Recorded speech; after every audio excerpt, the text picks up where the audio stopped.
Hey guys, this is Araaboo, and welcome to my new PvE guide for the new Mistsof Pandaria update that was released about 2 weeks ago. I've already released a PvP Frost guide, and I did say I was going to release a PvE Fire guide, which I'll be doing today. Now these guides I will be updating when I hit level 90 in Mistsof Pandaria, so keep an eye out on my channel for when I hit level 90 and I do release the updated version of these videos, because I will be changing things and I will be swapping some stuff around to strengthen my character to do better in PvP or PvE and so on and so forth. So let's dive straight into it. Firstly we're going to check out the spec. Now like I said, I was fire. We've got the usual fireball, pyroblast, infernal blast and combustion. So there's not much to say about that really, and let's skip straight to the talents. Now you'll see I got for Scorch first, over ice flows and presence of mind. The reason I went for Scorch was because I can keep casting it while on the move. Is a really little amount of mana. I mean 100 mana is nothing, so I can keep spamming that and it does a decent amount of damage. Over ice flows, yeah, I can cast a bigger move with ice flows and presence of mind, but once I've used it, it's gone, and I can keep casting Scorch and keep running for as long as I want. Next I went for the ice barrier. This is because I can pop my ice barrier through heavy damage stages of boss fights and allow my healers to heal other members of my group that may be more important than I am. So the ice barrier was an obvious pick when it came to a PvE raid, or hero. Next I gone for Ring of Frost. Ring of Frost mainly for fighting packs. I mean I can pop the Ring of Frost and we're singling down a certain mob in this pack and it can keep the others out of the way, it can reduce the amount of healing needed and the amount of work the tanks have to put in when half the mobs just frozen in place. It'd also be better for boss fights where you've got lots of ads spawning and you can keep them all controlled in one area, freeze them all down, then everyone can dive in, AoE and MoP that up really easily. Over the next three, over Great Invisibility and Cold Snap, I took Cauterize. This because I don't really use Invisibility during boss fights unless I have to, and Cold Snap I don't really use after the moves needed, so there was no point in taking that either. And I thought with Cauterize it can give me a second life. If I die I can come back with 50%. Yeah, I'll burn down slowly, but the healers can heal me up before I die. And it gives me another opportunity to bust out some damage and maybe save a boss fight and bring us back on track. Next up the bombs, I took the Living Bomb. Due to the Infernal Blast, the Glyph that I'll show you in a minute, I thought Living Bomb was an obvious choice because I can keep my damage high and I can keep it sustained through a boss fight. Yeah, the Nether Tempest and the Frost Bomb are good, but I thought the Living Bomb with the tickers that I can accompany with the Pyroblast would be amazing to sustain my DPS throughout the fight. Of the last ones I'm not too sure yet what I'll pick, but I'm tempted by the Rune of Power because I can place 2 Runes of Power down and it gives me that extra bit of DPS.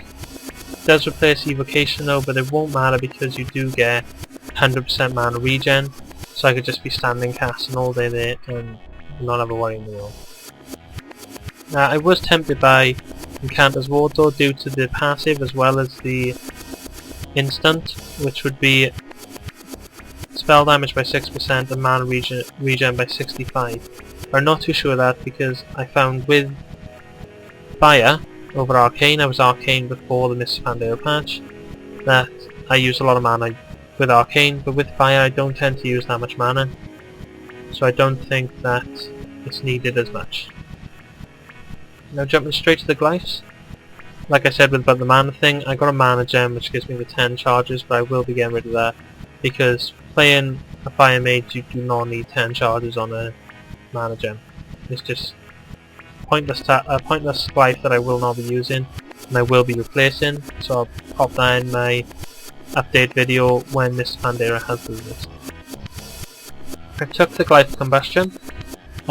This is due to the extra time it can stay on the target, and the cooldown, yeah, is reduced, but it doesn't matter because it'll stay on the target and it'll come off like it normally does. It'll just be able to sustain on the target for a bit longer. Now the Glyph of Fire Blast I took, my Fire Blast and Infernal spells now spread the Living Bomb, So I took that so I can accompany that with my Pyroblast to be able to spread it out among packs of mobs a lot faster and do a lot more DPS, a lot more damage, and ultimately bring the mobs to the ground a lot faster than they would, because I can spread my dot damage about and kill them a lot quicker. The 3 Minor Glyphs. The Minor Glyphs are quite pointless, but these were I took anyway. I took the Glyph of Momentum to blink where I'm running instead of where I'm facing. So if I'm knee deep in some boss AoE, I can walk backwards, pop my blink and I'll teleport back. Or I could teleport forward, side to side, depending on where I need to go. I don't have to turn my character and blink, which could save me time. Next I took Illusion. This was just for the lols really, to be able to transform into something else other than an alliance. Like I've been undead, I've been goblins, I've been orcs, I've been whatever you can think of, but it's quite a fun talent. It only gives it for 2 minutes and the cooldown is half hour, but it's not too bad. It's something fun every half hour to pop and something to keep you entertained. Next I took the Rapid Teleportation. No apparent reason for this really, just to be able to cast or go through a teleport and be able to run 70% faster. It would be quicker to use a mount, but I don't know, if you're going from A to B and B isn't far away, you might as well jog it with a 70% increase. And that's about it for my Glyphs, Talents and Spec, guys. During the Mistsof Pandaria video, I will be doing a rotation guide for my fire and showing what does more damage as frost and what allows me to do a lot better in PvP during my frost spec. For example, I'll be bringing out some arena videos, I'll be bringing out some battleground videos to show you guys what I use and how I do the damage I do and what I can do. So I'm hoping in Mistsof Pandaria that the battlegrounds will be nice and balanced so we can get out there and we can do some serious damage and I can have some good fights and some good encounters. And with the PvE, I'll be doing boss guides and raid boss guides, so I'll keep all the bosses I can, I'll keep it going week after week and try and show you guys the different tactics and the different ways to defeat the bosses to allow you or your guild to progress further into the Mistsof Pandaria. And that's all I've got for you today, guys. I'd like to thank you for watching. I've been Araaboo and I'll catch you all next video.